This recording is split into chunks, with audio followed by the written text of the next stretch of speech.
Empecemos por la gráfica de funciones. Esta es una función lineal. Para graficar esta función utilizaremos uno de los axiomas de Euclides. Dice, por dos puntos solo pasa una línea recta. Y eso es lo que haremos, encontrar dos puntos y unirlos. Empecemos. Encontremos los interceptos de la recta con los ejes. Intercepto de la recta con el eje X. En este caso buscamos un punto sobre la recta en la cual y sea igual a 0. Reemplazamos y igual a 0 en la función y resolvemos X. Y obtenemos el punto, menos 3 medios, 0. Ahora hallamos el intercepto de la recta con el eje Y. Entonces buscamos un punto sobre la recta en la cual tenga X igual a 0. Y reemplazamos en la función y obtenemos el punto, 0,3. Unimos estos dos puntos mediante una línea recta, y finalmente tenemos su gráfica.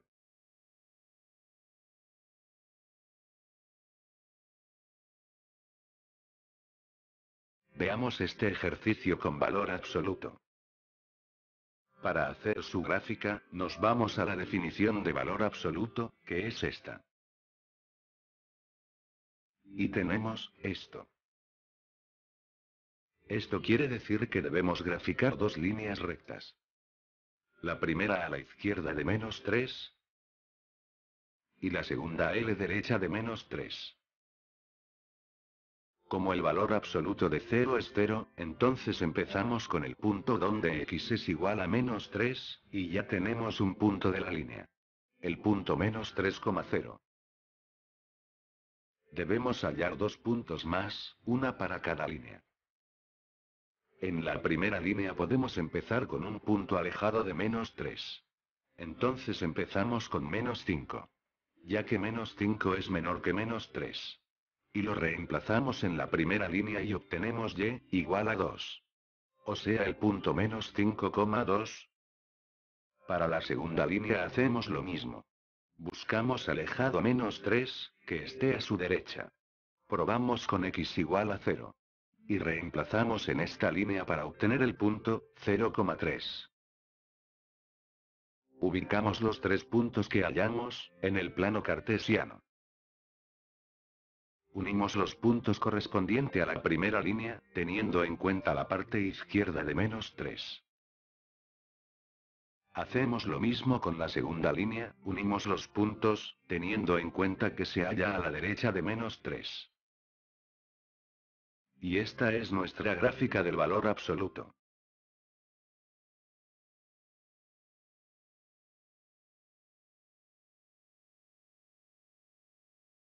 Veamos este ejemplo. Para esto veamos la definición del valor absoluto. Entonces en el primer intervalo, x menor que 1/2, tenemos esta función.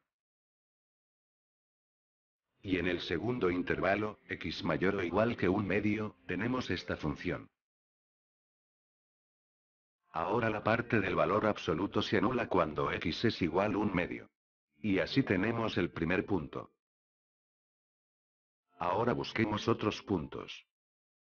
Para la primera función, y igual a 1 menos x, podemos probar con x igual a 0, ya que 0 está dentro de su dominio.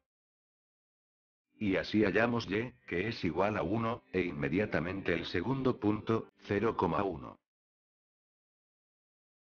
Para la segunda función, y igual a 3x menos 1, le probamos con x igual a 1, que pertenece al dominio de esta función.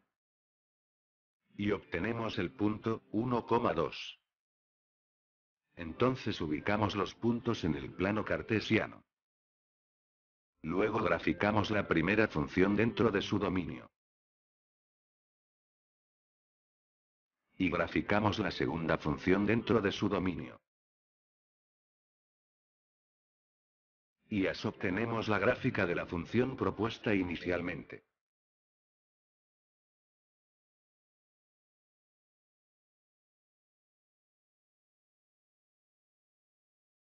Veamos un ejemplo de función cuadrática. Una función cuadrática es un polinomio de segundo grado. Su gráfica es una parábola que se abre hacia arriba o hacia abajo. Además, el dominio de cualquier polinomio no racional es el conjunto de los números reales. Por eso nos enfocaremos en hallar su rango. Se sabe que cualquier número real, elevado al cuadrado, es no negativo. Tratamos de llevar esta expresión a la forma de la función.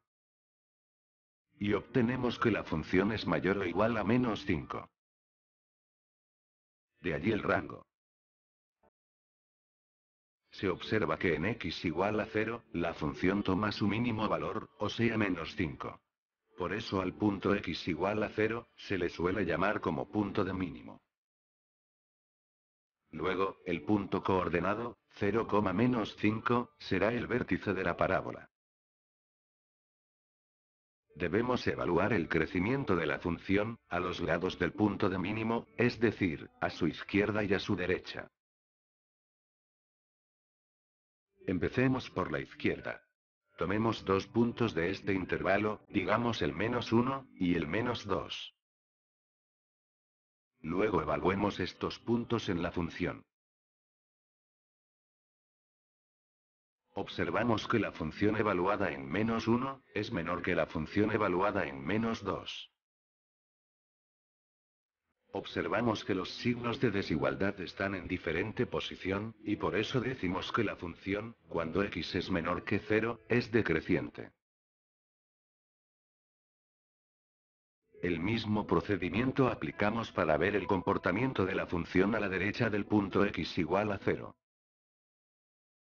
Tomamos los puntos x igual a 1 y x igual a 2, y evaluamos la función en estos puntos. Observamos que los signos de desigualdad están dirigidos de la misma manera. Entonces decimos que la función es creciente en este intervalo. Antes de hacer la gráfica de esta función, observemos algo. El decrecimiento puede ser visto como una línea que baja. Y el crecimiento, como una línea que sube. Y en este parte, puede encontrarse el punto de mínimo.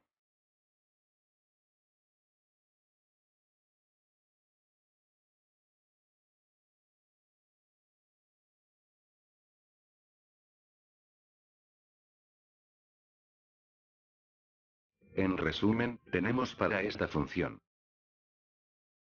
el vértice de la parábola, intervalo de decrecimiento, intervalo de crecimiento.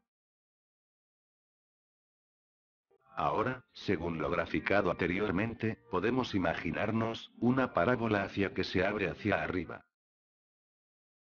Ayudémonos con una tabulación.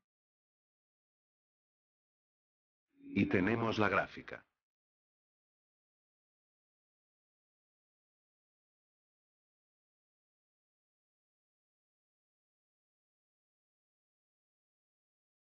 Veamos la función raíz cuadrada. El argumento de la raíz cuadrada debe ser no negativo. Con eso hallamos el dominio. Y el rango de esta función es no negativo. Entonces la gráfica de esta función sobre el plano cartesiano está por esta parte. Tabulemos algunos valores. Ubiquemos estos puntos sobre el plano. Luego tracemos la línea parabólica que pasa por estos puntos.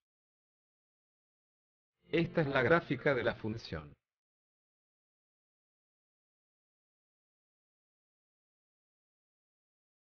Veamos otra función raíz cuadrada sencilla. Entonces, para hallar el dominio de esta función, vemos que el argumento de la raíz cuadrada es no negativo. Así tenemos el dominio de esta función. Luego hallamos el rango de esta función a partir de la raíz cuadrada de x, que es no negativa. La llevamos a la forma de la función. Y luego encontramos el rango. Con esto nos damos cuenta que la gráfica de la función se halla por esta parte, dentro de este rectángulo. Entonces, para ayudarnos con la gráfica, tabulamos algunos puntos para el boceto, colocamos estos puntos sobre la gráfica y trazamos la función.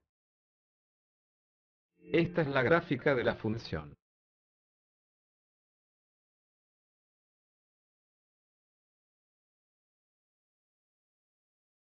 Haré un hincapié antes de continuar con más ejercicios.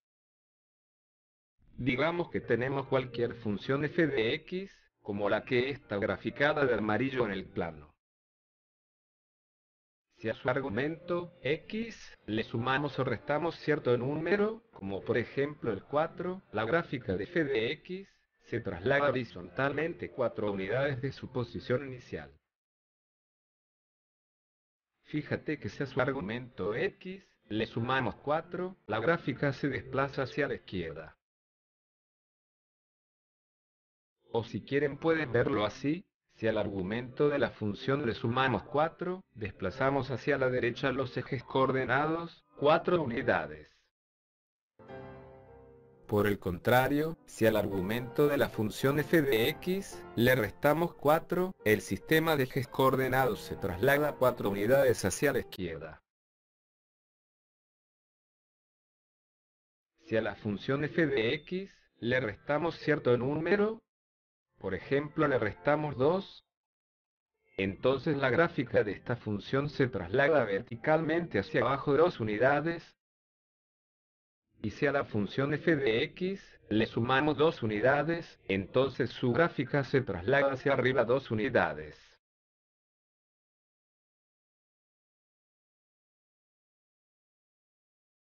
Ahora veamos una función polinómica racional. Primero hallemos su dominio. Para hallar el dominio de esta función al conjunto de los números reales, que es su conjunto de partida, debemos quitarle las restricciones que tiene esta función racional. La restricción de una función racional es que el denominador nunca se anule, esto es, esta relación es válida para cualquier número x en los números reales. Y así hallamos su dominio. Luego hallamos su rango, de esta relación tenemos que despejar la variable x. Luego aplicamos la fórmula general para ecuaciones en una variable de segundo grado. Y así obtenemos x. Luego de esto, notamos dos cosas. 1, que y no puede ser 0, según la definición de funciones racionales. Y 2, que el argumento del radical es no negativo. De estas dos observaciones, hallamos el rango de la función, que es este conjunto. Como x tiene dos valores para un solo valor de y, deducimos que la función original no es inyectiva. En la restricción y igual a 0, vemos una restricción, que es una asíntota horizontal, justificada por la siguiente relación. Por otra parte, la variable no puede ser menor que -1, ni mayor que 1. Con esto, podemos decir que la función alcanza su máximo en x igual a 2 y su mínimo en x igual a -2. Estos puntos de mínimo y de máximo nos sugieren hallar el comportamiento de la función, es decir, los intervalos de decrecimiento y de crecimiento. Primero, elijamos dos puntos menores que -2. Por ejemplo, x igual a -3 y x igual a -4. Evaluamos la función original en estos puntos y deducimos que en este intervalo, la función es decreciente. Luego, elegimos dos puntos de este intervalo. Por ejemplo, el 1 y el -1. Evaluamos la función en estos puntos y deducimos que la función es creciente en este intervalo.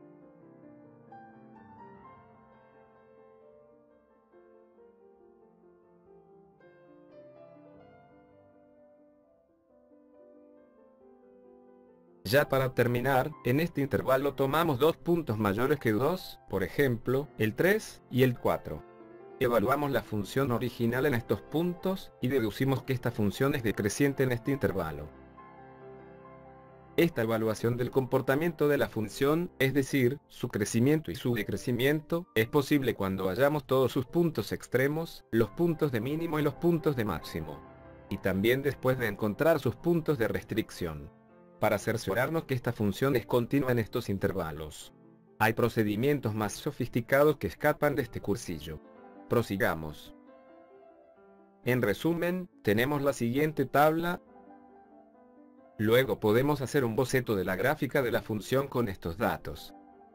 Así, vemos el decrecimiento cuando x es menor que menos 2, el crecimiento cuando x está entre menos 2 y 2, el decrecimiento de la función cuando x es mayor que 2.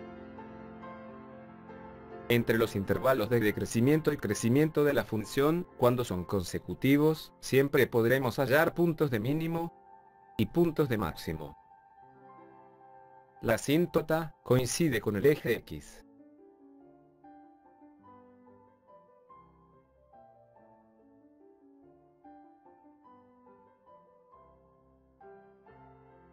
Y finalmente, obtenemos la gráfica de la función con ayuda de un graficador, que coincide con nuestro boceto hecho a punta de análisis justificado.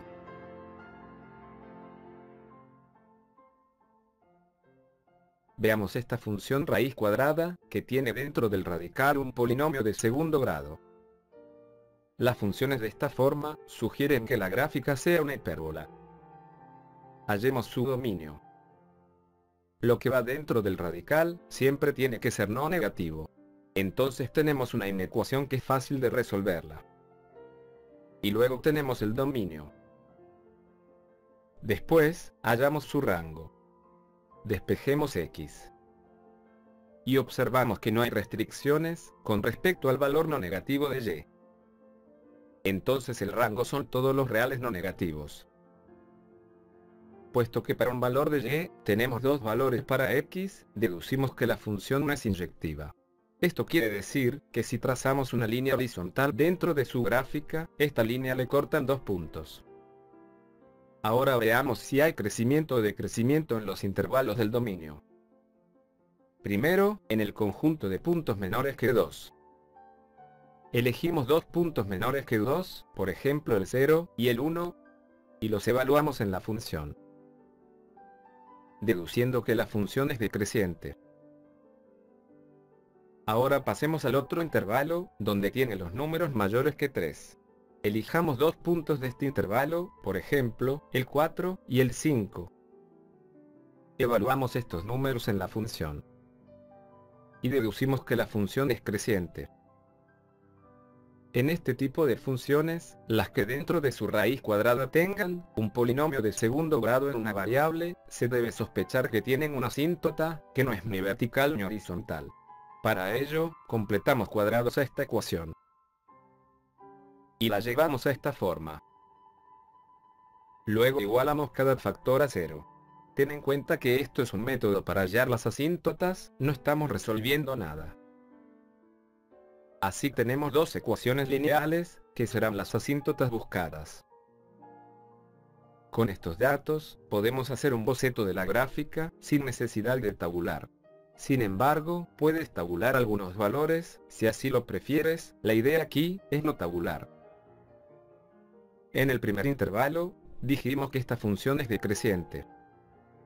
Entre 2 y 3, la función no está definida. Y en el segundo intervalo, la función es creciente. Es fácil trazar las líneas rectas que hacen de asíntotas. Con estos datos trazamos la gráfica de la función. Finalmente, con ayuda de un graficador, tenemos la gráfica de la función y sus asíntotas, que coincide con el boceto que hicimos.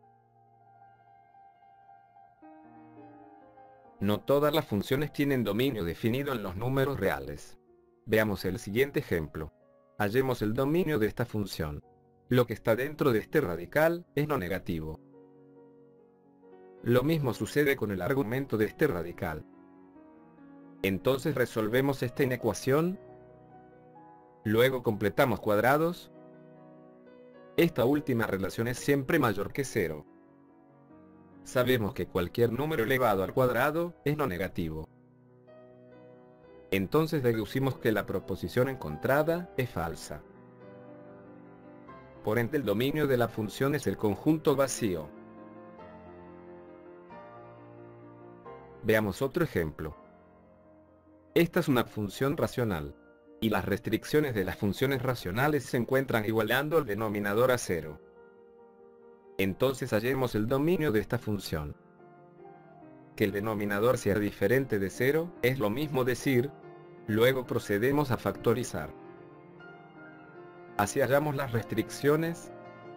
Entonces el dominio de esta función son todos los números reales, excepto los números -2, -1 y 0. La función original podemos simplificar la otra, omitiendo el binomio x más 1, que está en el numerador y el denominador de esta función. Las gráficas de f y de g se diferencian solo en el punto x igual a -1. Luego tenemos que despejar la variable x de esta ecuación. Para ello aplicamos la fórmula para ecuaciones cuadráticas. Luego de esto hallamos las restricciones. Entonces hallamos el rango. Por el despeje de x, se deduce que la función original no es inyectiva.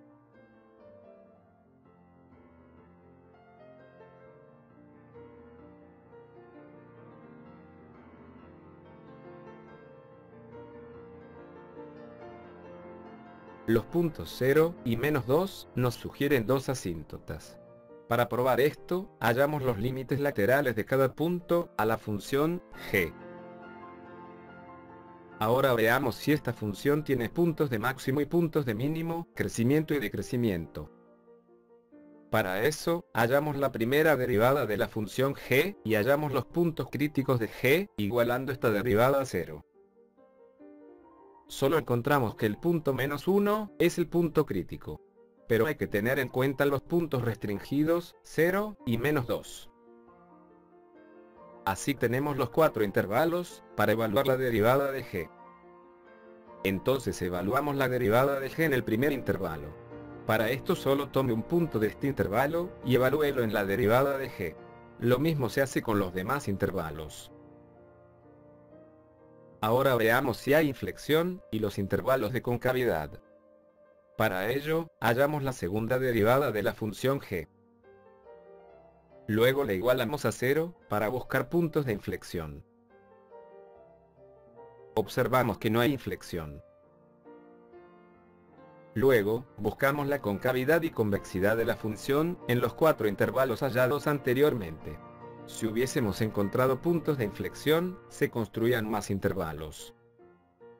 Entonces evaluemos la segunda derivada de g, en el intervalo, -∞, -2. Tomando un número de este intervalo, que puede ser el -3, o el -4, evaluamos la segunda derivada de g, en uno de estos puntos y hallamos el signo de desigualdad. En este caso hallamos que el signo de desigualdad es mayor, y deducimos que la función g, en este intervalo se abre hacia arriba, es decir, es convexa. El mismo análisis se hace con el resto de los intervalos.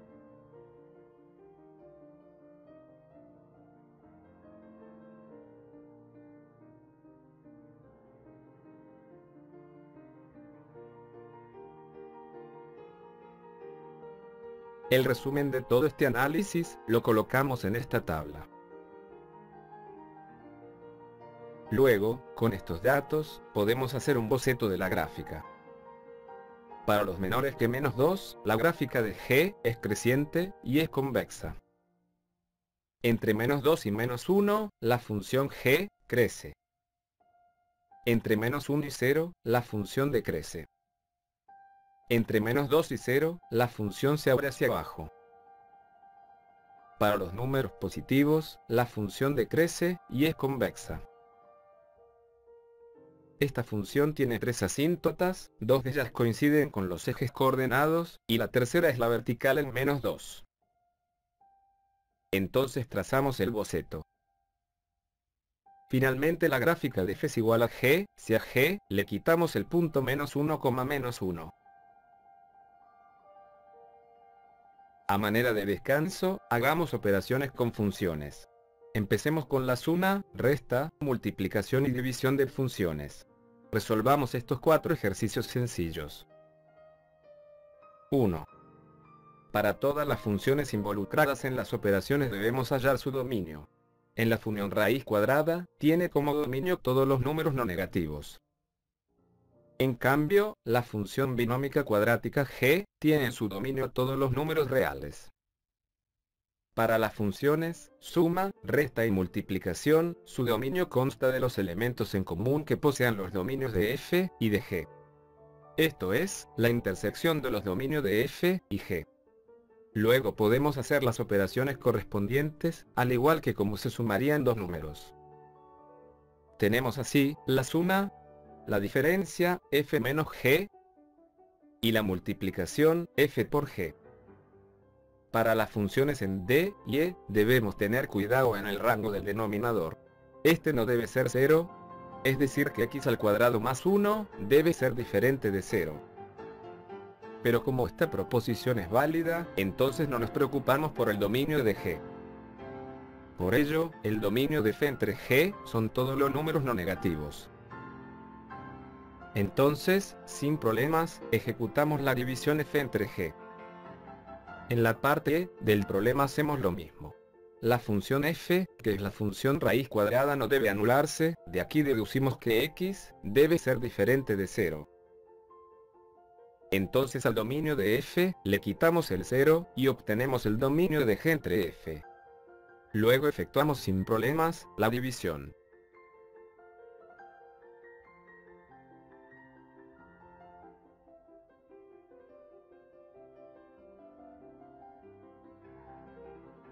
Pasemos al siguiente ejercicio. Hallemos el dominio de cada función.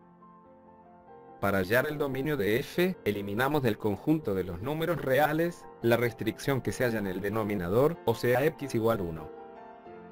Entonces el dominio de la función f, son todos los reales excepto el 1. Luego hallemos el dominio de la función g. El denominador de g no debe ser 0, por ello, su dominio son todos los reales sin considerar al 0. Entonces, el dominio para cada función descrita en a, b y c es la intersección de dominios de f y g. Entonces efectuamos las operaciones correspondientes. En las divisiones de funciones, debemos tener en cuenta que el denominador no debe ser 0. En d, 1 sobre x, que es la función, g nunca es 0. Por eso el dominio de f entre g, son todos los reales sin contar con el 1 y el 0. Entonces efectuamos la división. En e, el denominador que es la función f, no debe anularse. Entonces hallamos el nuevo dominio para f, que son todos los reales excepto los números, menos 1 y 1. Finalmente el dominio de la función g, entre f, es la intersección de dominios de f y g. Y luego, efectuamos la división.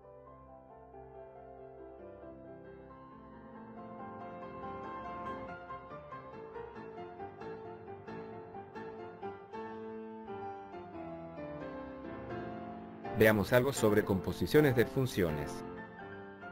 Hallaremos estas 4 composiciones, de estas dos funciones.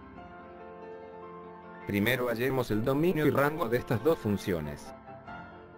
En la función raíz cuadrada, como sabemos, el argumento debe ser no negativo. Resolviendo esta inecuación, obtenemos el dominio de f. Y el rango de f, son todos los números no negativos. La función g, es un polinomio y por lo tanto su dominio no tiene restricciones, es decir son todos los números reales. Para hallar el rango de g, ya que es un polinomio de segundo grado, completamos cuadrados. Y como también sabemos, todo número al elevado cuadrado, es no negativo. Y si llevamos esta expresión a la forma de la función g, obtenemos el rango de la función g. Con todo esto, ya tenemos la definición de las funciones f y g. Calculemos la composición de f consigo misma. Fíjate que f de x está en el argumento de f, o sea, que f de x está en el dominio de la función f. Eso es lo que significa esta expresión. Además, fíjate que al hablar del conjunto de los valores de f de x, es lo mismo que estar hablando de su rango. Por eso, el rango de f debe estar dentro del dominio de la función f.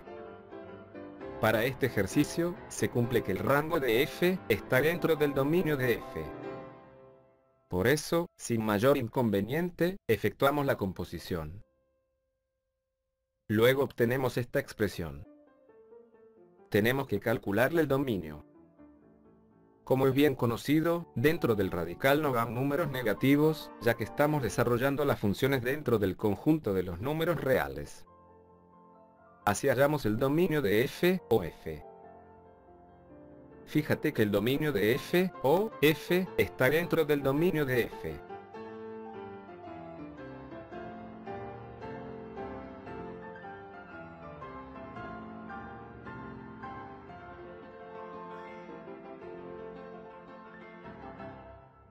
Ahora resolvamos la segunda composición, f o g, que se lee g compuesta con f. Composición quiere decir, unir, juntar, y en este caso vamos a unir a g con la función f. Vamos a obligar a g, que está en el dominio de f. Entonces hallemos f o g de x, que es lo mismo decir, f de g de x. Aquí g de x está dentro del dominio de f, o sea que el rango de g debería estar dentro del dominio de f. Pero en este caso resulta que no es así. Pero aún así podemos componer, si es que existen elementos comunes entre el rango de g y el dominio de f. Pues esta intersección no es vacía, entonces podemos componer las funciones g y f. Efectuamos la composición. Hallemos el dominio de g compuesta con f. Para eso resolvamos esta inecuación. Para ello necesitamos los puntos críticos de esta inecuación. Entonces factoricemos este polinomio de cuarto grado, con ayuda del método de doble aspa especial. Completemos el polinomio. Y ensayemos con los factores de menos 36. Multiplicando en aspa estos factores obtenemos este monomio. Luego restamos a 9x al cuadrado, el monomio encontrado. Este será nuestro factor central. Luego, ensayamos con los factores de 9x al cuadrado. En las multiplicaciones en aspa, se verifica que todo va bien. Entonces ya tenemos dos trinomios como factores.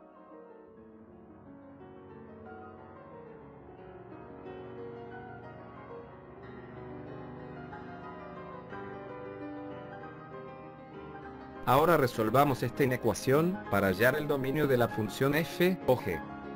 Observemos que el segundo factor es siempre positivo, es decir, no influye en el cambio de signo de la expresión que está a la izquierda de la desigualdad. Por eso no nos enfocaremos en este factor y lo omitiremos de la inecuación. Entonces solo nos queda resolver esta inecuación. Para hallar sus puntos críticos, igualamos la expresión trinómica 0, y aplicamos la fórmula general para resolver ecuaciones de segundo grado. Así hallamos dos valores para x, y por lo tanto tenemos el dominio de g compuesta con f. Recuerden que f o g se lee al revés, es decir, g compuesta con f. Finalmente compongamos f con g, que es lo mismo decir, hallemos g o f. En este caso los valores que toma f de x deben estar contenidos dentro del dominio de g. Si ven lo que está de amarillo, podrán comprobar que el rango de f está dentro del dominio de g. Entonces, podemos hacer la composición sin problemas. Y fácilmente hallamos el dominio de g o f.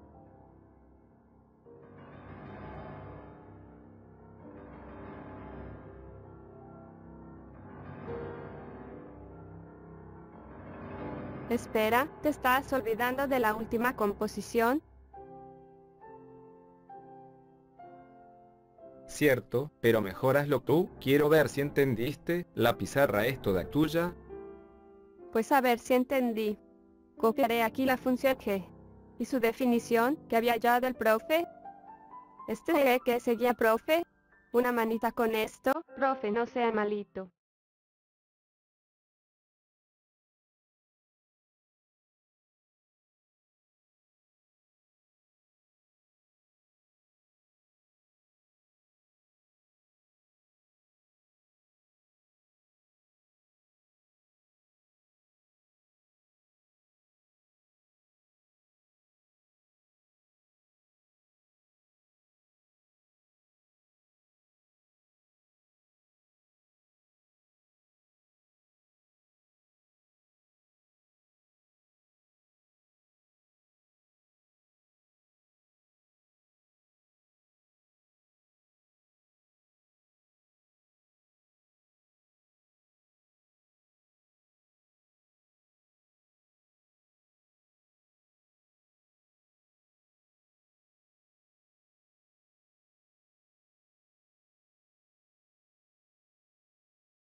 Hallemos la inversa de esta función. Tenga muy en cuenta, que antes de hallar la inversa, investiguen si esta función es inyectiva. Entonces nos ayudamos con la condición de inyectividad de una función. Si la imagen es la misma, entonces las preimágenes también. Empecemos por la hipótesis, evaluando x, en la función y también. Y concluimos que x es igual a b. Que significa que esta función es inyectiva y por lo tanto tiene inversa. Entonces en lugar de f de x, pongamos solo x. Y en lugar de x, pongamos f asterisco de x, que simbolizará la inversa de f. Entonces hacemos los cambios, y tenemos esta expresión. Luego despejamos f asterisco de x, y obtenemos la inversa de la función f. Fíjate que el dominio de esta función inversa son todos los números no negativos. Ahora hallemos la inversa de la función valor absoluto. Veamos si es inyectiva, con la condición que expusimos anteriormente. Si x y y pertenecen simultáneamente a un mismo intervalo, entonces se puede concluir la inyectividad. Pero si x y y están en intervalos donde una es menor que -1 y la otra es mayor que -1, entonces no se cumple la condición de inyectividad. Por ende esta función no es inyectiva. Recuerden que la función valor absoluto no es inyectiva. Tracen una recta horizontal a su gráfica y verán que hay dos puntos de corte, que significa que no es inyectiva.